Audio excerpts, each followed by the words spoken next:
প্রায় টানা ৩ বছর ধরে চলছে রাশিয়া ও ইউক্রেনের যুদ্ধ। দীর্ঘ এই সময়ে রুশ আগ্রাসন ও ইউক্রেনের পাল্টা হামলায় হয়েছে হাজারো মানুষের প্রাণহানি। এর মধ্যে নতুন পরিসংখ্যান সামনে এনেছেন ইউক্রেনের প্রেসিডেন্ট ভ্লাদিমির জেলেনস্কি।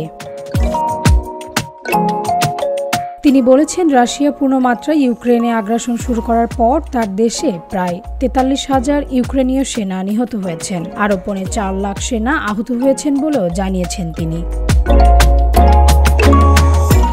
জানা যায়, রাশিয়ার পূর্ণমাত্রায় আগ্রাসন শুরু হওয়ার পর থেকে প্রায় ৪৩,০০০ ইউক্রেনীয় সৈন্য নিহত হয়েছেন বলে দেশটির প্রেসিডেন্ট ভ্লাদিমির জেলেনস্কি এক বিরল স্বীকারোক্তিতে জানিয়েছেন। তিনি আরও দাবি করেন, চলমান এই যুদ্ধে ১,৯৮,০০০ রাশিয়ান সৈন্য নিহত হয়েছেন এবং আহত হয়েছেন আরও ৫,৫০,০০০ রুশ সৈন্য।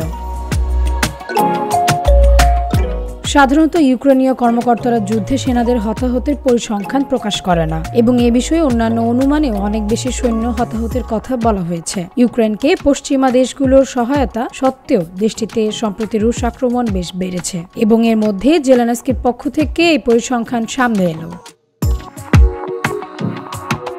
মূলত নতুন এই পরিসংখ্যানে চলতি বছরের শুরু থেকে রুশ হামলায় ইউক্রেনের সৈন্য মৃত্যুর উল্লেখযোগ্য বৃদ্ধি দেখা যাচ্ছে। শেষবার জেলেনস্কি চলতি বছরের ফেব্রুয়ারিতে ইউক্রেনের হতাহতের বিষয়ে একটি আপডেট দিয়েছিলেন। সে সময় তিনি জানিয়েছিলেন, রুশ হামলায় ৩১,০০০ ইউক্রেনীয় সৈন্য প্রাণ হারিয়েছেন।